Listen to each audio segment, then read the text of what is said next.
আসসালামু আলাইকুম। সবাই কেমন আছেন? আশা করি সবাই ভালো আছেন। আজ আমি বানাবো মাওয়া ঘাটের ইলিশের লেজ ভর্তা। তো চলুন মাওয়া ঘাটে কীভাবে ইলিশের লেজ ভর্তাটা বানাই রেসিপিটা দেখে আসি। এই জন্য একটা ইলিশ মাছের লেজ নিয়ে নিয়েছি, আর যেহেতু ইলিশ মাছটা ভর্তা করব তাই একটু বড় করে ইলিশ মাছের লেজটা কেটে নিয়েছি, আর ভালো করে ধুয়ে এভাবে একটু কেটে কেটে নিয়েছি। এখন দিয়ে দিচ্ছি পরিমাণ মতো হলুদের গুঁড়া, সামান্য একটু লাল মরিচের গুঁড়ো, আর পরিমাণ মতো লবণ। আর কোনো কিছু মশলা দিতে হবে না, কারণ মাওয়া ঘাটে শুধু এই তিনটা জিনিস দিয়েই কিন্তু ইলিশের মাছটা ভেজে নেয়।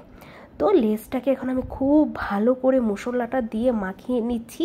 আমি যেটু পেটের অংশগুলো একটু কেটে কেটে দিয়েছিলাম সেখানে খুব ভালো করে আমি এখন হাত দিয়ে মশলাগুলো ভরে দিব, তাহলে ইলিশ মাছটার লেজটার ভেতরেও কিন্তু মাছের ভেতরে একটু মশলাগুলো লবণগুলো ঢুকে যাবে।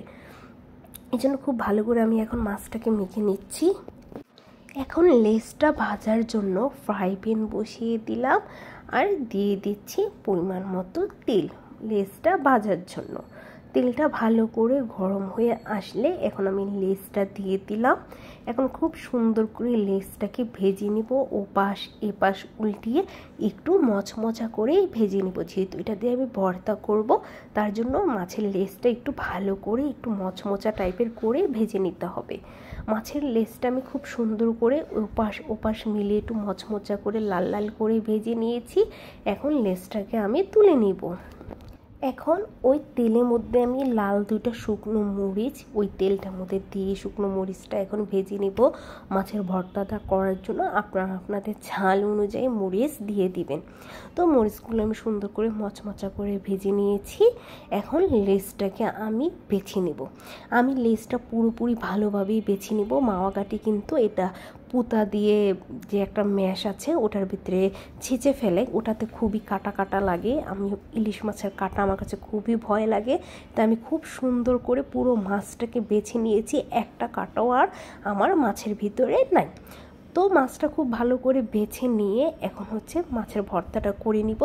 এই জন্য পরিমাণ মতো ধনিয়া পাতা, পরিমাণ মতো কাঁচা পেঁয়াজ, আর দুইটা শুকনো মরিচ দিয়ে ভেজে রেখেছিলাম, সেই শুকনো মরিচগুলোতে এখন সামান্য একটু লবণ দিয়ে মেখে নিব, কারণ মাছ ভাজার ভিতরে কিন্তু আমি লবণ দিয়েছি। তাই এই পর্যায়ে এখন বেশি লবণ দিচ্ছি না, যদি লাগে পরে টেস্ট করে আবার দেওয়া যাবে। এখন শুকনো মরিচটাকে খুব ভালো করে ঢোলে আগে মিশিয়ে নিলাম। এখন পেঁয়াজের সাথে মরিচটাও খুব ভালো করে চটকিয়ে নিব।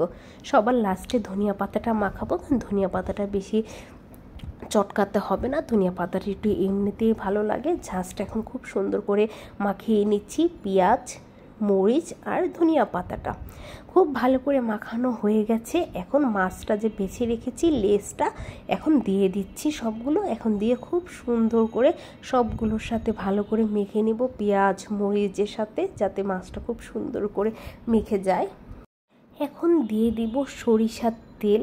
মাছের ভর্তা করব আর সরিষার তেল দিব না তা কি হয়? এখন সরিষার তেল দিয়ে দিচ্ছি, যেহেতু মাছের মধ্যে অলরেডি তেল আছে, তেল দিয়ে মাছটা ভেজে নিয়েছিলাম, তাই এই পর্যায়ে অল্প একটু সরিষার তেল দিলেই কিন্তু মাছের ভর্তাটা রেডি হয়ে যাবে। কেমন লাগলো বলুন তো? মাওয়া ঘাটের ইলিশের লেজ ভর্তা এতটাই মজা, এতটাই টেস্ট, পুরো বানালে আপনি মনে করবেন যে আপনি মাওয়া ঘাটের লেজ ভর্তাটাই কিন্তু খাচ্ছেন। আল্লাহ হাফিজ।